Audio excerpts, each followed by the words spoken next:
Welcome to Inside Schizophrenia, a look into better understanding and living well with schizophrenia. Hosted by renowned advocate and influencer Rachel Starr-Withers and featuring Gabe Howard.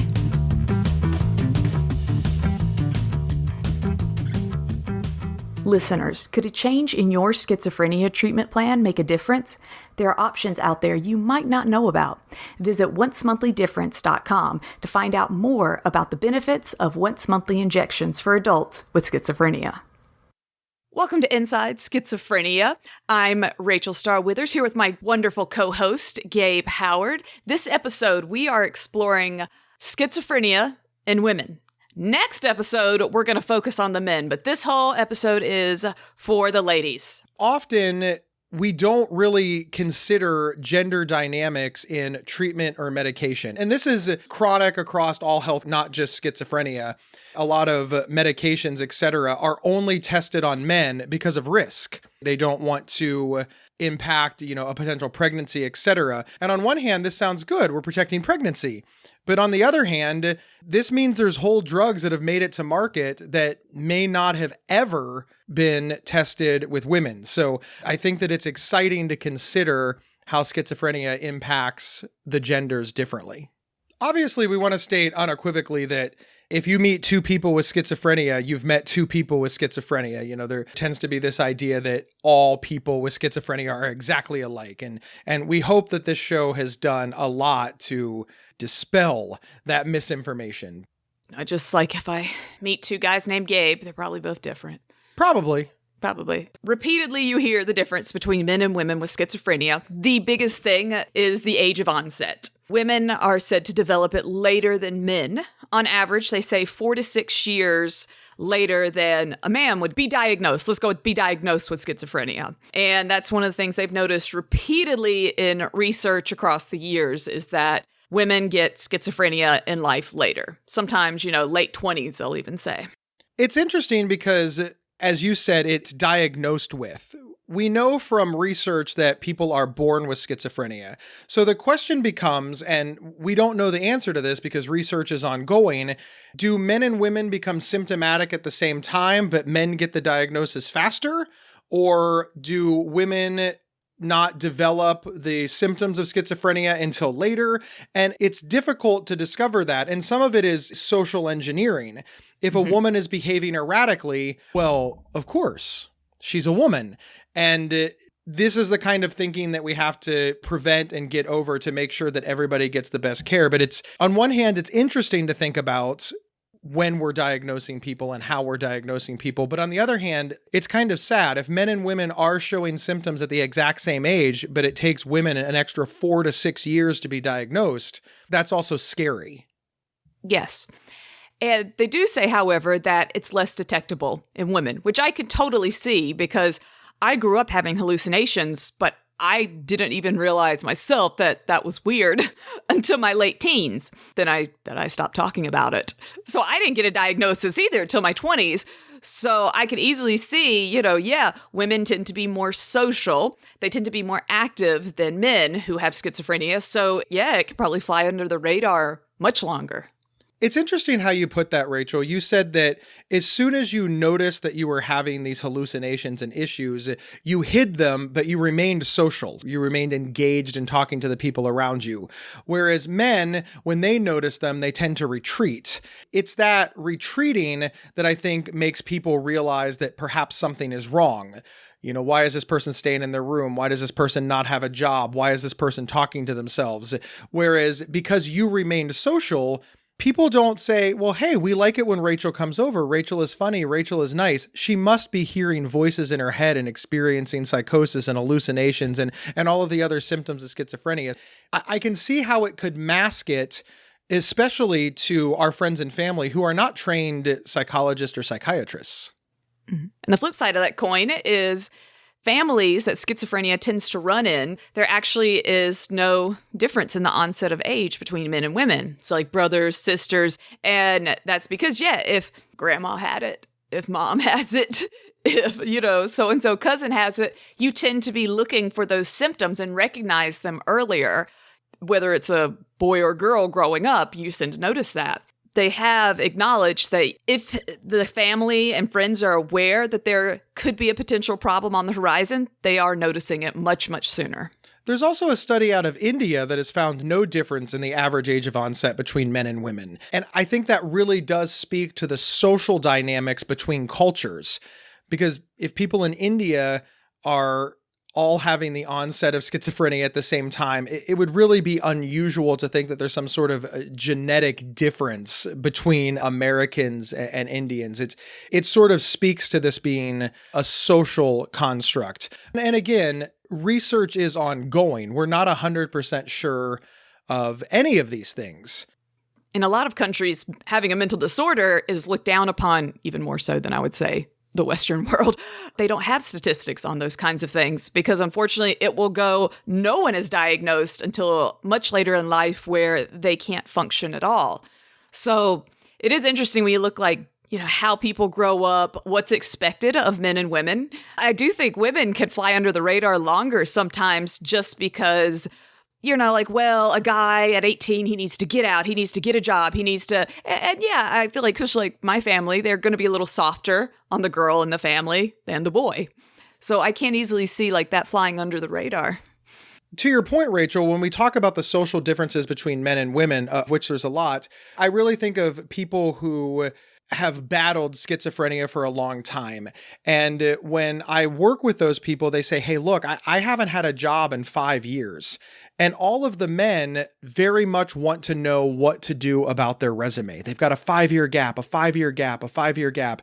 And many of the women are like, well, a 5-year gap is no problem. I was raising kids. I was a caretaker for family. It's just nobody is questioning their 5-year gap, whereas people are questioning a male's 5-year gap. And all of this is just to tie in that in some cases, the differences between the treatment and the symptoms of schizophrenia have considerably more to do with our society than it does with the actual disease. Now, all that said, there are disease processes and symptoms processes that work differently in women versus men. And as we get into the symptoms, if I'm saying this and you're like, well, Rachel, I'm a woman and I don't experience it that way, or I'm a man and I totally have, no. Just saying across the board, which symptoms tend to flare up in different genders. Women, actually, like we said, are more sociable.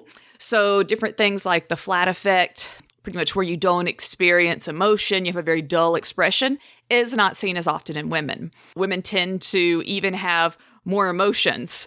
And I know that's like, oh, of course, women are emotional. But with schizophrenia, a lot of times people have a blunted emotional response. So they don't really react the same way, quote unquote, normal people do. But women, we come off as still acting more emotional to those around us. Inside, we might not, but we're able to kind of fake it much better. Our speech isn't reduced. And I found this interesting, Gabe. Women with schizophrenia are actually more physically active than men across the board. And also under that, they can be more hostile. Past episodes where we've talked about violence and schizophrenia, if you were to picture a violent schizophrenic, I don't think anyone pictures a woman. Not only do I not think that anybody pictures a woman, I think that the way that society responds to a male who is being aggressive and a female who is being aggressive is very different. And there's a plethora of reasons for this. Listen, I weigh 275 pounds and I'm 6'3". If I am being extremely aggressive and loud, that's going to look a lot scarier than if Rachel, who is considerably smaller than Gabe, is yelling. Also, people tend to be more willing to de-escalate a female than a male. And again, a lot of these things fall under social constructs.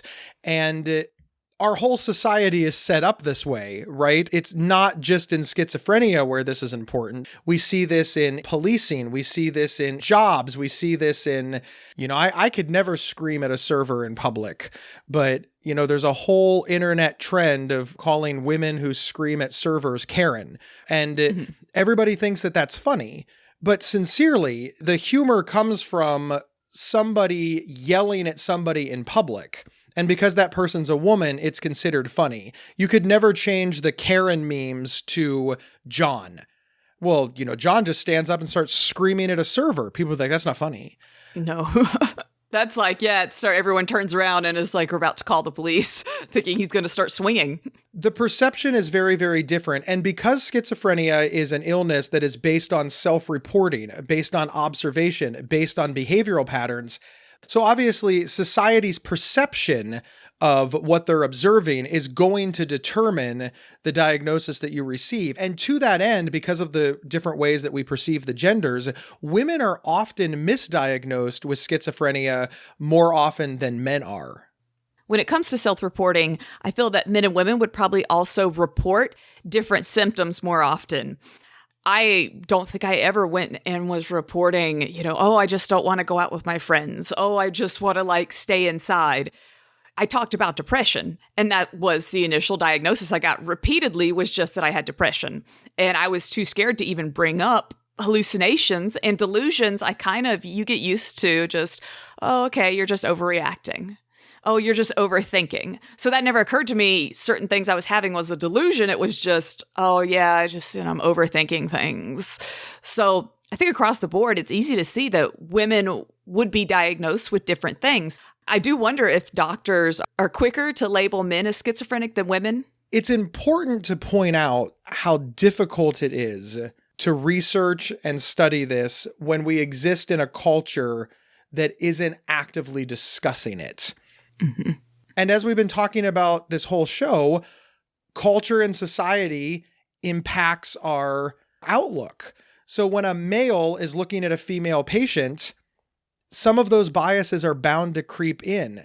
I do think that we have made great strides now that more women are in psychiatry, because while they have biases too, they at least have interjected more understanding of women. And I think that's very, very good. Now, one of the things that's interesting to me is when we plotted out this show, Rachel, I was shocked at how much was just society. How did you feel about that? What were you thinking when you were researching the show?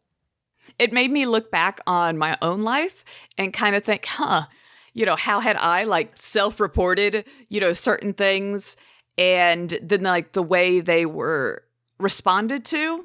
And I think back, the more physically active and hostile thing, I was very, very hostile towards my father specifically when I was in high school. And I don't mean I was trying to hurt him or anything, but I would have these breakdowns and he would try and restrain me, which just made it worse. Not necessarily knowing what's the best way to deal with someone having a psychotic breakdown. And he was still much bigger than me and able to kind of grab me and control me. But I think now, had it been my brother who was bigger than my father, there wouldn't have been any controlling. It definitely would have escalated to police or we can't deal with this on our own situation much quicker than it did with me. And it just makes you think, though, wow, if I'd been a guy, or even just more physically different, my life could have played out, I don't want to say worse, but it would have had a different impact.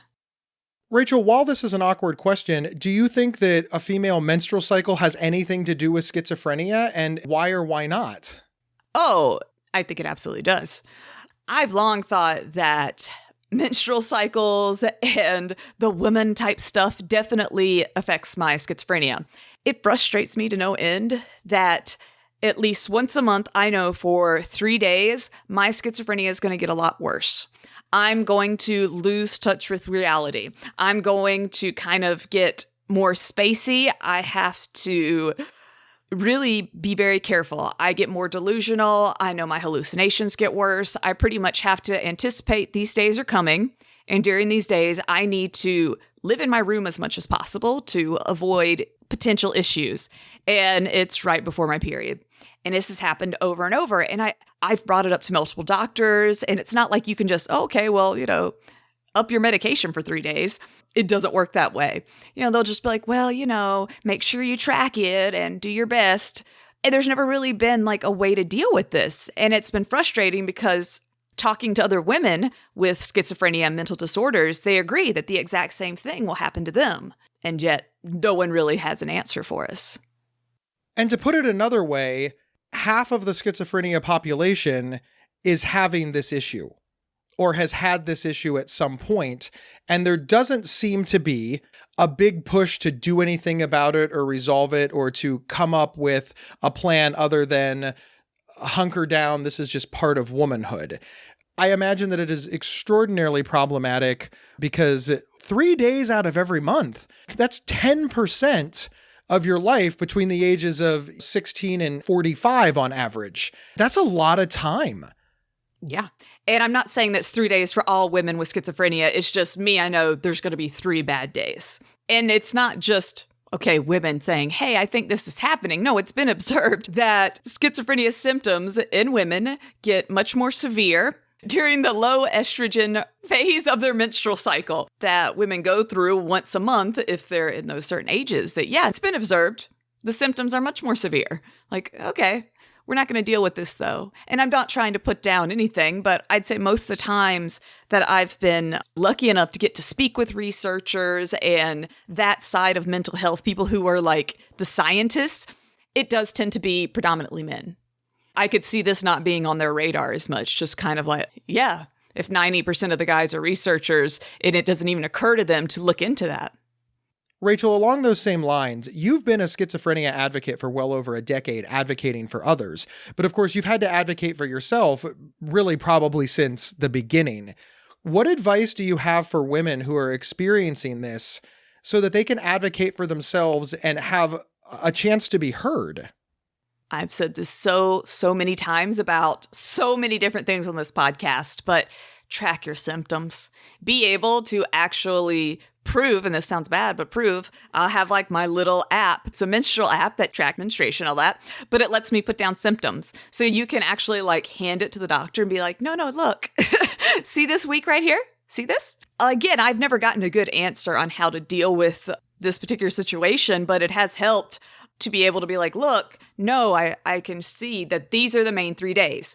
And I can usually pick out the week where those days are going to hit and just kind of, all right, let's do my best to work as little as possible, if that's an option for me and that kind of thing. Rachel, continuing the discussion of symptoms that only impact women with schizophrenia are diagnosed much later in the process with breast cancer than women without schizophrenia. Yes, and there's a few different reasons why they think this is. One is that women with schizophrenia tend to ignore their physical health more so than the normal population of women, okay? And it could be partly because of psychosis, not actually realizing something is wrong. For me, I can easily see that a lot of times my physical health just takes a back seat to my mental health. It's like I'm already doing so much trying to keep my brain on track. I can easily just not worry about physical stuff because I'm already on like 6 different medications for my brain. Do I really need to do other things? And I think I go to the psychiatrist so often, my therapist so often, and then I got to go to a normal doctor too. When I was reading the different stats as far as what women with schizophrenia tend to not get treated for until the later stages, osteoporosis also, thyroid conditions, diabetes. Yeah, I could see that. I totally could see that. Too busy worrying about your brain falling apart half the time to worry about your body also. As we discussed in last month's episode, people with schizophrenia are much more likely to have more comorbid issues, so schizophrenia and something else. So in that line of thinking, for a woman, it's not too far of a stretch to consider that one of those comorbid conditions, of course, would be breast cancer. Yes, Gabe, that makes perfect sense. Rachel, let's move over to dating for a moment. Now, men and women culturally and societally date differently. So it's not too much of a stretch to assume that women with schizophrenia and men with schizophrenia would also date differently. Now, what research did you find? Because I was really surprised that there was any research at all on how people living with schizophrenia date, but you found a wealth of it. Oh, so much. And on that note, throughout my years of being open about schizophrenia, I have repeatedly got messages all the way down from teenage males to significantly older, all the way to like their 70s, 80s males. And one of the main things they always bring up to me is issues with the opposite sex romantically. And I've even had some very angry comments left on many of my videos. That'll be like, well, it's easy for you to say, you're not an overweight male. And I'm like, And I get that. Yeah, what do you say to that? Yeah. I can see, yeah. There's a How I Met Your Mother, if you ever watched that show, where Barney has like a little chart saying that, women, their hotness and their craziness like can't be off. So the hotter a woman is, the crazier she can be. But you don't want to date a woman who's like really, really crazy, but she's not that hot. And it's like a TV show and it's a joke, but I do think women can get away with, guys will overlook a lot of things to still date certain women. Women can, just be seen across the board like, oh, well, yeah, they're a little bit crazy or wild, and it not be a bad thing. Them still be able to date and marry, whereas a guy, there's more red flags. It's also easier to hide your schizophrenia as a woman. If I'm on a dating app and I talk to a 34-year-old guy who lives at home with his parents in their basement, that's like a deal breaker for you. Yeah. Even though you're a 34-year-old woman who lives at home in your parents' basement. Yeah, it's more easy to be like, well, okay, it's okay for her. But yeah, a guy immediately, I think it's like, oh, no. And that's unfair. I agree. It is totally unfair. Rachel, no show about women and schizophrenia can be complete if we don't discuss pregnancy. What all did you learn about schizophrenic women who are pregnant or trying to get pregnant? First, I feel like we should hit on that is a touchy subject. Should women with schizophrenia even get pregnant? Should that actively seek out to be like, yes, I want to have my own children? I've had people just out of the blue come at me being like, so what are you going to do? And regardless of me having schizophrenia, kids are gross. Just let me stress that. They're just gross. And I feel like... But even that said, I think it's important to point out, as much as you don't want to have children, Rachel, you still think that it would be wrong if somebody passed a law that said women with schizophrenia cannot be mothers. Yes, I agree. My own personal beliefs, and I think this is going to be different for every woman with schizophrenia and different during parts of your schizophrenia. Mine has gotten incredibly bad at times where me being pregnant would not have been, an option, nor holding down a job, nor like driving a car. That's just being certain psychotic episodes. Right now, if I were to get pregnant, it would not be the end of the world. Yeah, it wouldn't be great again. But I really don't think that anything horrible. I'm not in a really bad mental place. Do I still have episodes? Yes. But I feel like I honestly could have a baby right now and be fine. Again, that's a touchy subject across the board. And it was shocking how touchy it was. With everybody weighing in, men, women, mother, even politicians weighed in. The research was frankly shocking as to the number of people that had an opinion about a woman being a mother. And I'd like to point out, a woman that nobody knows. We're not discussing whether or not Rachel, just like a whole swath of women based on a medical diagnosis, and all of the sudden, a large group of people decided that their opinion was strongly relevant. And this is something that has happened repeatedly throughout history. I live in South Carolina, and just north of me in North Carolina, there was a big issue where not even that long ago, the 60s, 70s, and 80s, women who had mental disorders were sterilized if they were in different asylums and things. Like, they were just forced sterilization across the board. Some of them who weren't even diagnosed correctly. And that has just been kind of an ongoing thing that had happened. And it was also had a lot to do with ethnic groups were particularly pointed out also. So this is like a real thing. And I know I've gotten so many messages throughout the years that have been like, you need to be sterilized. And I'm like, okay. But it's funny though, because you'll have people who don't know anything about you who feel very, very passionate about this subject, probably, and it doesn't affect them in any way. And it's going to be a very personal issue. Let's talk though about some of the fears about a woman getting pregnant who has schizophrenia. One is that they might not realize or recognize that they're pregnant. It could be due to psychosis. It could be they're in denial of the pregnancy. It could be that they're misinterpreting. Think about like how many medications cause weight gain. I could easily see, someone gaining weight and you start new medication. It never even occurs to you, oh, wait, it isn't that type of weight gain. So there's that is the worry about schizophrenic women not necessarily realizing quickly enough that they're pregnant. And then there's the whole medication side of it. Usually it is highly suggested that you stop antipsychotics and most antidepressants and whatnot if you're pregnant due to the safety of the baby. And then there's the withdrawal action. So while someone could have been stable before, having to go off their medications to be pregnant might cause other issues. It's all just very interesting, and there is no cut dry answer of, oh yeah, you should totally get pregnant or you shouldn't.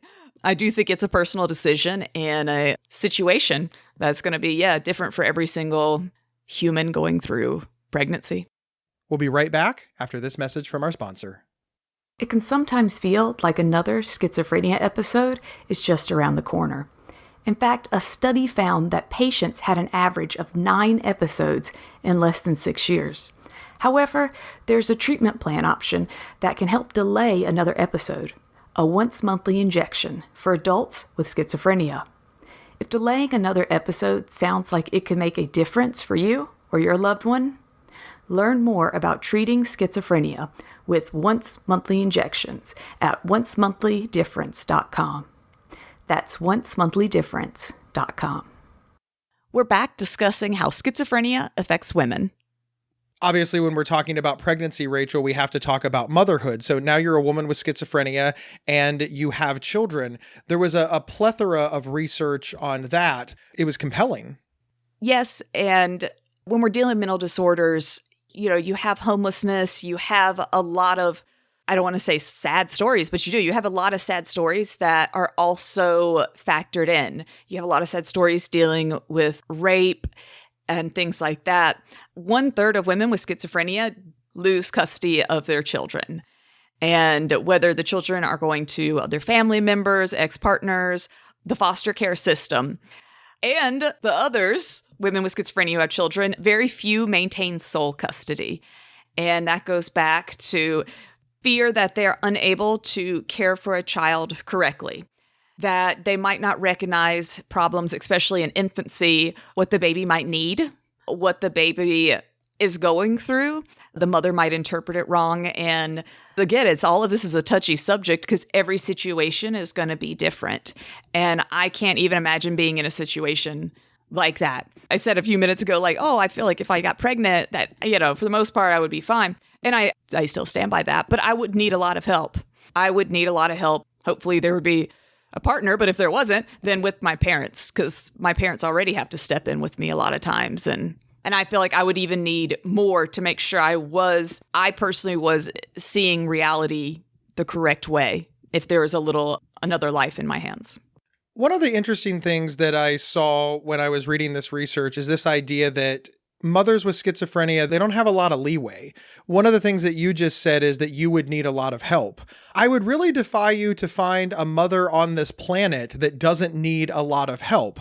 Now, I understand that if you're managing any illness, yes, not mental illness, if you have an illness, then obviously you are going to need more help. That is understood. But do you think that the bar is just significantly lower for women with schizophrenia, that if something happens, if a mistake occurs, if an illness symptom pops up, they're just like, oh, well, you're schizophrenic, we got to take your baby.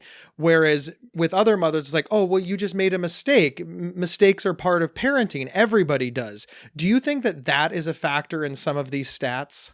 Absolutely. And I think if someone has some sort of even genetic disorder, very few people are like, oh, well, you shouldn't have a child.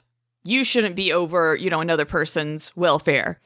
But when it comes to mental stuff, it's like, oh, you have depression? Oh, you have bipolar? Oh, you have schizophrenia? Like, no, you shouldn't be around children. And not even like you shouldn't be a mother. You shouldn't be around children. So there is definitely a double standard with that all, where anything mental freaks people out. There's just so much stigma, discrimination, and misinformation that it makes it very difficult. And it's interesting because, Rachel, I love you and I think the world of you, but I know what it's like to be sick. And I can't imagine having to care for a baby. And I can't imagine you caring for a baby when you're that sick. And part of me is like, oh, geez, I don't know. Maybe that's not a good idea. But my mom broke her wrist when she had 3 children. She was not doing well that 6 weeks. My father lost his job when we were younger. Well, that's not a good idea either. I think of all of the adversity that my family faced growing up, but everybody was like, hey, band together, work it out. You can do it. Nobody said, oh, yeah, this is proof that people named Gary Howard shouldn't be fathers. Oh, this is proof that people named Susan Howard just can't hack motherhood. We just got through it as a family and a community. And I think that more often than not, women with schizophrenia, they just don't get those benefits. And I think it's worth pointing out because it is another layer that makes it very difficult for women with schizophrenia to lead the lives that they would like. And I did want to put a little note on this.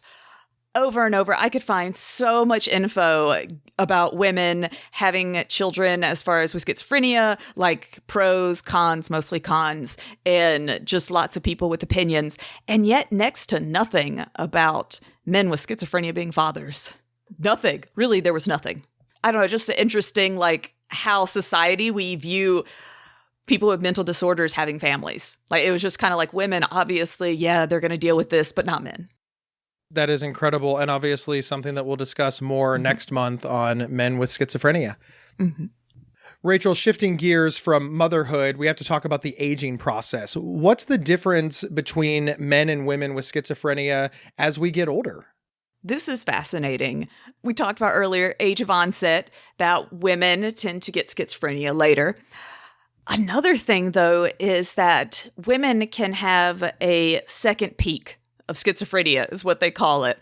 And it's usually women aged 45 to 50 who have not been previously diagnosed with schizophrenia. It just suddenly comes on.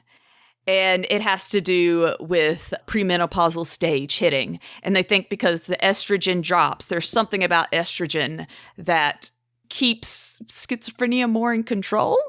And hearkening back to what we talked about earlier with periods and estrogen dropping. But men don't have this. There is no second part of life where suddenly a man who hasn't had schizophrenia will develop it in his 50s, 60s. It's just not seen. In fact, men with schizophrenia, as they age, tend to get more of a handle on it. And women, it's the opposite. Because you have, for some women, suddenly schizophrenia develops. And there's a lot about that. I was wondering when I looked at the different research, did these women already have schizophrenia? But maybe because they were so social, it just wasn't recognizable? Or did it really just come on at that moment? And there is no answer for that. But I did think it was very interesting and something that if you've already been diagnosed with schizophrenia, to look out for, that it could get a lot worse, hitting around age 45 if you're a woman. So, you know, I got a little over 10 years there, clock's ticking, for the second round of fun. And it's something else that women have to be aware of that may or may not be as researched or as discussed. Oftentimes, I think society does forget how much educated guesswork there is in a mental health diagnosis. Schizophrenia is diagnosed by observation. It's treated by best case practices and research, and then more observation. There's a lot of self-reporting from the person living with schizophrenia. And all of that really allows our culture and our society and our bias to influence the end result. We have to be aware of it. While it does sound scary, and it is, I don't like the idea that men and women get different treatment. Obviously, you don't like the idea that men and women get different treatment because it kind of sounds like women are getting the short end of this stick. It is what we have now. And for the women listening to this show, this is where advocacy is just so important along with education. And Rachel, I'm going to ask you, would you have known any of this information about being a woman living with schizophrenia if it wasn't for your job? Do you feel more educated and more empowered today than you did before the research for this show? And what advice do you have for women living with schizophrenia to make sure that they get the best care, taking into account the fact that they're women? I would not have known a lot of the things that we've talked about today. but especially the way estrogen is thought to affect schizophrenia. None of that's ever been brought up to me. No doctor's ever said anything. Like I said, I'm in my mid-30s, and you would think maybe, hey, just so you know, Rachel, women with schizophrenia, it could get a lot worse here in the next few years. None of that's ever been said to me. And it makes me realize how important it is to do your own research. And I'm not saying to diagnose yourself. I'm saying to really know and research what could be on the horizon, especially with the pregnancy and things like that. I'm like, oh, okay, well, I don't plan on having kids. So why would I ever research, look into all that? But then that's what led me to finding out about all of this, which led to the menopause thing. And again, it's just not something you normally see on any of the little pamphlets in the doctor's office brought up at any therapist meeting. Rachel, were you surprised to find out just how separated physical health and mental health is? Because it just seems to me like before we started the research for this show that it never occurred to really anybody that your physical health would drive your mental health outcomes. And while this is a chronic problem just across the board in mental health advocacy, specifically for schizophrenia, the fact that what's going on with your physical body has been so far removed from your schizophrenia treatment, how does that make you feel? Last episode, we talked about the quote comorbidity, and then to go into seeing just how the hormones, everything affects your schizophrenia, and it's all connected. And yeah, having a hard time, mental health affects your physical and vice versa. Something else that we, as people with mental disorders, do need to be aware of and to kind of not be so hard on ourselves. As I've done research and just kind of learned about different statistics, a lot of things are normal that I just didn't realize were, it's like, hey, it's okay that I have this issue. It's not that I'm being super unhealthy. A lot of women or a lot of people with schizophrenia also struggle with this. It's good and bad. Let's go with that. It's good and bad, Gabe. Rachel, thank you so much for your candor. Now, you had the opportunity to talk to Dr. Hayden Finch, who is a PhD and a researcher and understands schizophrenia from the clinical perspective. And you got to ask her a lot of questions about, well, really the differences between men and women, and specifically what it's like to be a woman and getting treatment with schizophrenia. It's a great interview, and we're going to go ahead and play that right now.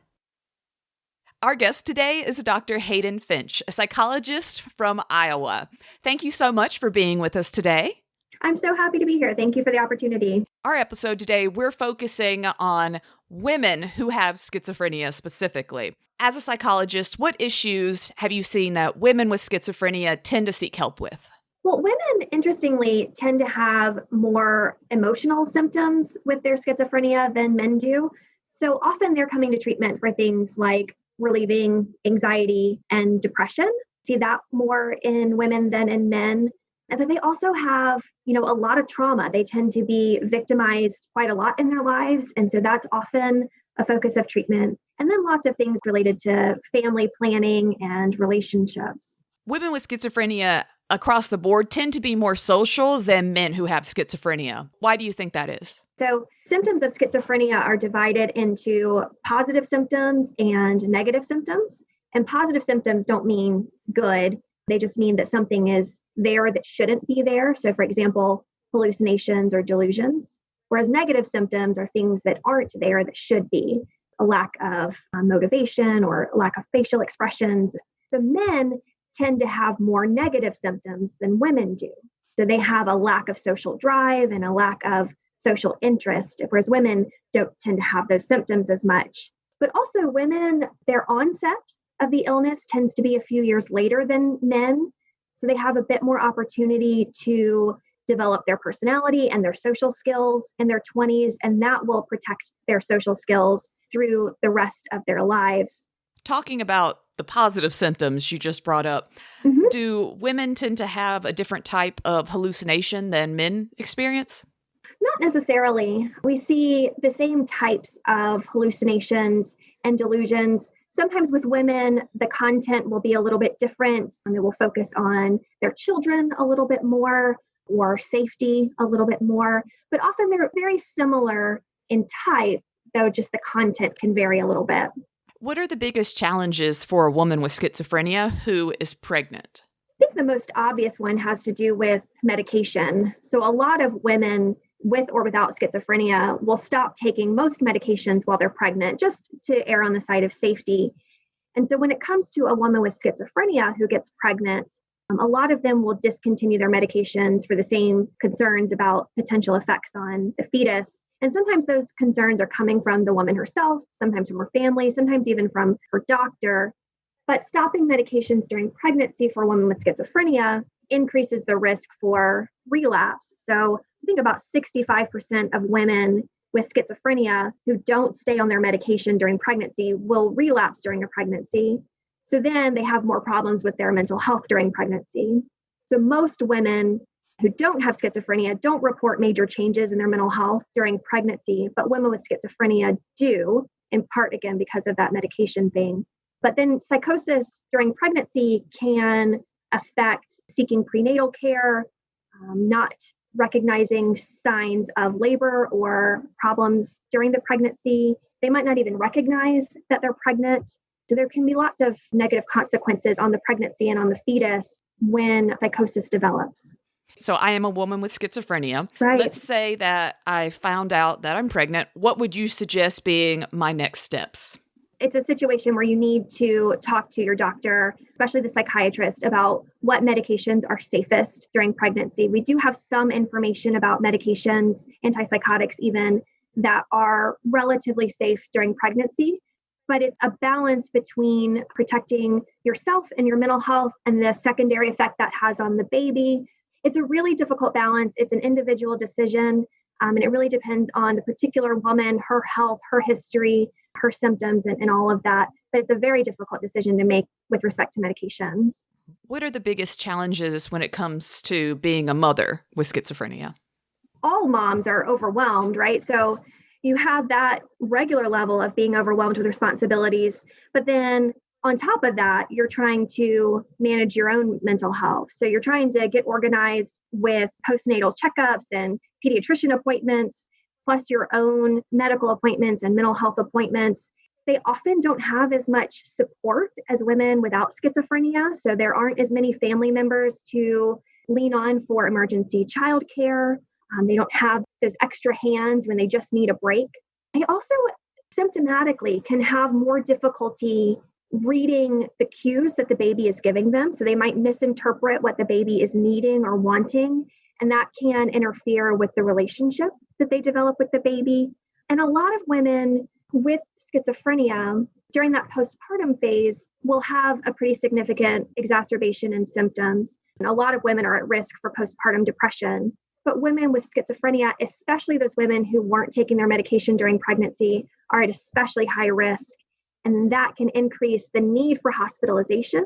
But a lot of women then won't seek hospitalization, really truthfully, because the majority of women with schizophrenia lose custody of their children. In my research, I found that so many of the women who have children who have schizophrenia also are single mothers and do very often lose custody due to either not being able to afford to provide for that child because the mother herself is having a hard time working and being able to provide, or having to be hospitalized. What would you say, like, if you have someone coming to you who's in that situation? The biggest thing I think is asking for help before there's a problem. So if you're noticing that your symptoms are making it hard for you to care for the baby, if you're getting extremely overwhelmed with caring for a baby or even a child, it's important to ask for help before a problem comes up. Those are the women who have the greatest likelihood of being able to maintain custody versus waiting until there is a major problem, the child has been neglected or even abused. Then it's very difficult to make an argument to maintain custody. So it's a situation where we definitely want to prevent problems rather than try to correct problems. And most women, if they have a family and they're going through treatment, like, you're just trying to juggle everything. And I would absolutely. say everybody who has kids and whatnot are just constantly trying to juggle their lives. With the schizophrenia added, what advice do you have for women? I think the biggest thing we can all do, really, but especially women with schizophrenia or women who are involved, the mental health system, is to find out exactly what services are available in your area. So you can call 211, which is a public line where they'll connect you with services in your area. But you can be looking for things like housing for mothers and their children, family services, support groups for parents with mental illness, respite care for when you really need a break. There are specialized clinical services for parents with mental illness. There are in-home services where a provider will come in your home and help you learn parenting skills or learn how to interpret what the children are needing. Even transportation services can be a big help for people who are trying to juggle it all. So that's one thing is making sure that you know what services are available and you take advantage of them. But also, to the extent you can, I think it's helpful to integrate your family into the treatment. So look for providers who are willing to work with you and your child, because there are a lot of opportunities for skill development there. Or invite your parents or your partner to therapy and work on communication. There are opportunities for integrating it so that you don't have quite so much to juggle and you can actually build skills to make it easier to juggle all of it. Something that surprised me, seems to be someone should have said it to me long before now, but with schizophrenia in women, a lot of women don't tend to get schizophrenia until they hit menopause, or they already have it and it gets a whole lot worse come menopause time. I had no idea, but what advice do you have? I mean, I've already hit that age range and I haven't had schizophrenia yet. That's a lot to suddenly hit you. What is your advice for seeking help at that point? You think that sort of in the back half of your life, you've kind of figured it out, you're kind of coasting for the rest of it and things should be easy from here on out. And to get hit with something like schizophrenia around menopause that's a blow. We're still doing research on exactly what causes that in women, on what causes, first of all, the later age of onset in the beginning, and then that second risk time around menopause. But we think it has something to do with maybe estrogen. So one thing you can do is talk to your doctor about any medical treatments that could be available to address it or protect it from getting worse. But certainly seeking mental health treatment is the most important thing to do, is go ahead and get involved in treatment, learn how to cope with the symptoms, medicate them if that's something that is valuable to you and effective and fits with your personal ethic, and then learn skills to protect the great life you've already built for yourself. The good thing, if there is a good thing about psychosis after menopause, is that those women have had their whole lives to develop good relationships, good social skills, good occupational skills. And that is helpful in going through the illness at that time in life. You've got a lot of good skills that are automatic, and that keeps the illness from being quite as devastating as it can be earlier in life. Some women have had issues with doctors not taking it seriously, where they're just kind of like, oh, okay, well, that's just your hormones. That's this time of life, kind of brushing off very serious symptoms. What would you tell someone who's kind of having that issue? They're worried it's something more. Definitely be assertive. Talk to your doctor more than once. If you feel like they're not getting it, if you feel like they're not really hearing you, go get a second opinion if that's needed. Be assertive. In some ways, we need to sort of trust doctors, and they're telling us it's no big deal. We sort of need to listen to that. But also in your gut, if that's not right to you, then be assertive, seek a second opinion, bring it up 2 or 3 times. If multiple doctors are giving you the same opinion, then that can be telling that, you might sort of be making something out of nothing. But if your gut is telling you that there's something missing, that they're not really listening to you, then be assertive or get another doctor. Across the board, it's always said that women get diagnosed for schizophrenia usually many years later than men. Do you think, is that just something with, like you said, the estrogen, or is it more that women tend to mature faster and it might not be as noticeable? So women are diagnosed later in life than men are. So men are diagnosed usually in late teens, early 20s, whereas women are diagnosed more mid to late 20s. And that is just part of how the illness develops differently across men and women. We think that might have something to do with estrogen protecting women from the symptoms a little bit more, whereas men don't have that. But that's still being researched, and we're still trying to understand that. So women are diagnosed a little bit later than men, but like I said, that's just a consequence of the illness. But when they're diagnosed, they tend to be diagnosed more quickly, meaning that men will have untreated psychosis longer than women do. So once women start showing symptoms, they tend to get diagnosed more quickly than men do. Well, thank you so much for talking with us today. And you actually have a book coming out soon, don't you, Dr. Finch? I do. I just wrote a book, in part because a lot of the information that we're seeing on the internet is either incorrect or it's so complicated you can't understand it. So I wrote a book giving you all the details, everything you need to know about schizophrenia. And I tried to write it in the plainest language possible so it's super understandable. But I talk about everything from what schizophrenia is, what the symptoms are, how it relates to schizoaffective disorder and all of the other similar disorders. We talk about violence. I'll talk about brain stuff, what parts of the brain are affected and what's different about the schizophrenia brain versus the average brain. And of course, talking about treatment. A lot of the things we talked about today were kind of downers, were about problems, but schizophrenia is treatable. And I do believe that people can recover from schizophrenia. So I talk about what recovery means, what that looks like, and how to get there in the book as well. So it's called The Beginner's Guide to Understanding Schizophrenia. It will be available as an electronic book on Amazon. And so I will have the link to that in the show notes and also on my website at haydenfinch.com/schizophrenia book. Awesome. We definitely have to check that out. That sounds exactly like the kind of stuff we talk about here on our podcast, Inside Schizophrenia. And yeah, absolutely. As a schizophrenic, yes, I would love to read some of that, and especially in the easier to understand language. Yeah, it's even the stuff that's written for people with schizophrenia or their families. Sometimes then they won't give you all the technical details that you want. So I've tried to kind of strike that balance so that you get all the details. You feel like you really know the science, but in a way that's relatively easy to understand. Awesome. Thank you so much for joining us here today and shedding some light on this topic. Thanks for having me. Rachel, that was incredible. What were your takeaways from that interview? I love talking with her. I love how knowledgeable she was. I like that she stressed how important it was for women to speak up and to make sure that doctors are hearing them and taking them seriously about things. And she even mentioned, and if one's not listening, you may need to go talk to a different one. I completely agree. Self-advocacy is a thing in all of healthcare, and it's really a thing in mental health care. And I think a major takeaway from this episode really needs to be ask questions, because it really seems like doctors aren't bringing up some of the physical health components of schizophrenia. And I think that's of vital importance.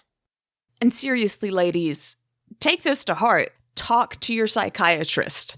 Let them know, if you are having any issues with hormonal type things with your periods. Talk to them if you're planning on getting pregnant, or even if that's just something that, hey, I want to talk about like future. What does that mean? Would I have to go off my medication? Would I need to do it, let's say, a few months before? Like, speak up about these types of things. For me, it's interesting because we talked about comorbidities last time and how important the physical doctors are. And we really didn't even mention gynecologists.